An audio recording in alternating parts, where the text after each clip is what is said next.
That bottle of vanilla extract in your pantry right now is probably not vanilla.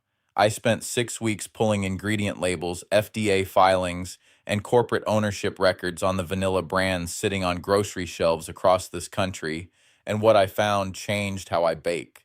5 of these brands are not going to like this video. Let's start with the one in almost every American kitchen. McCormick built its name on trust. And that trust is exactly what's being sold back to you in a bottle that has never touched a vanilla bean. McCormick Imitation Vanilla, the legal loophole. Willoughby McCormick founded this company in Baltimore in 1889, starting in a small room selling root beer flavoring and spices door to door. He built a reputation on quality control at a time when food adulteration was common and unregulated. And McCormick became one of the names people trusted specifically because it wasn't cutting corners. That reputation is why the name still carries weight in your spice cabinet today. McCormick is now a publicly traded corporation worth billions, and it did not build that size by staying loyal to how vanilla used to be made. Its imitation vanilla line exists because imitation vanillin costs roughly a tenth of what real vanilla bean extract costs to produce. A public company answering to shareholders does not choose the cheaper option because it loves vanilla. It chooses the cheaper option because the accounting works better. Read the label and you'll find water, propylene glycol, artificial and natural flavoring, and vanillin. That vanillin is synthetic, most commonly derived from a wood pulp byproduct called lignin or from petrochemical sources.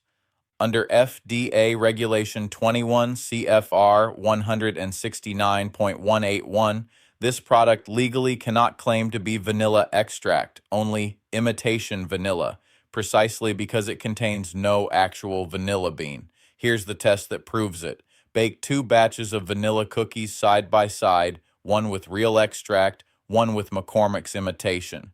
The imitation batch has a flat, one-note sweetness with a faint chemical aftertaste that gets sharper as it cools. You blamed your recipe. You blamed your oven. The problem was the bottle. Spice Island's pure vanilla. The nostalgia exploitation.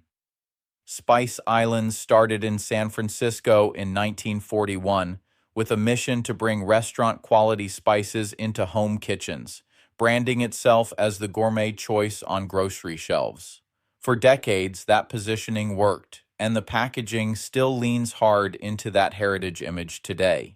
The company is now owned by Treehouse Foods, a private label manufacturing conglomerate that produces store-brand food for retailers across the country. Treehouse does not manufacture spice products because it loves vanilla. In plain language, it manufactures whatever a retailer's private label contract requires. And Spice Islands is now run through the same industrial pipeline as generic store brands.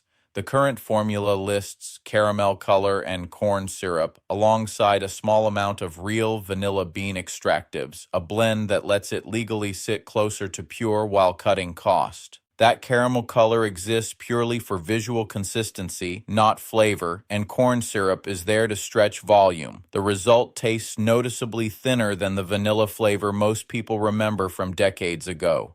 Great Value Vanilla, the Great American Betrayal. Walmart doesn't have a founding vanilla story because Great Value isn't a heritage brand. It's a private label built purely to undercut every name brand on the shelf. That's worth sitting with for a second because millions of households now default to it without ever tasting the real thing for comparison. Great Value Vanilla Extract is manufactured by contract packers under Walmart's specifications, meaning Walmart's only real input is the price point, not the recipe.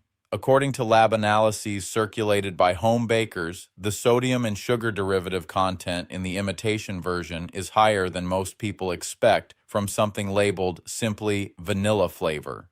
At roughly 30 cents per ounce, it looks like the obvious choice, but vanilla extract is used in teaspoons, not cups, so that savings amounts to pennies per recipe, while the flavor difference shows up in every single bake. Tone's Pure Vanilla Extract, the legal deception Tones, built its identity as a no-frills spice brand for practical home cooks, and that positioning still exists on shelves today.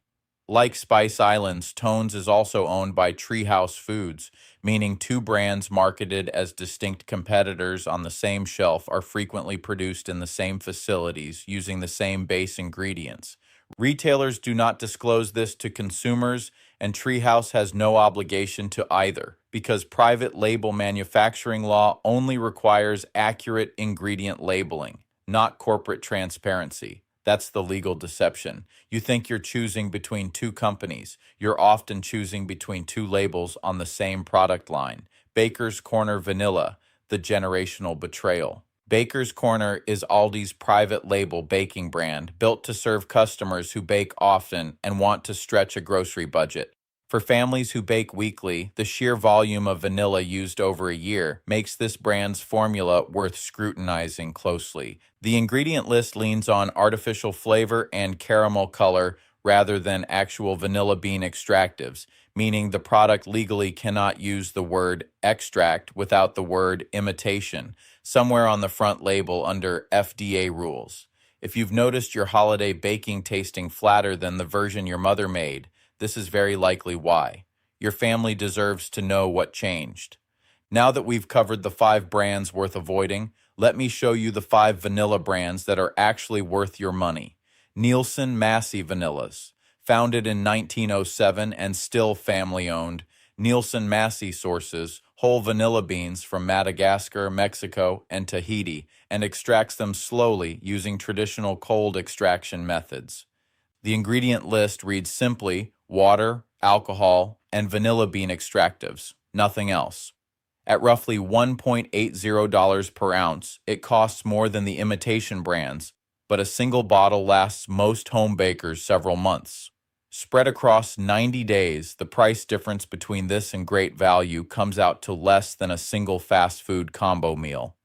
Rodell was founded in 1996 in Fort Collins, Colorado, and built its business on direct trade relationships with vanilla farmers in Madagascar, cutting out the middlemen that drive up cost without improving quality. Their pure vanilla extract contains only water, alcohol, and vanilla bean extractives, and the company publishes its sourcing partnerships publicly. The test that proves the difference is simple. Smell the extract straight from the bottle. Rodell carries a rich, almost caramel-like aroma before it ever touches heat, something synthetic vanillin cannot replicate.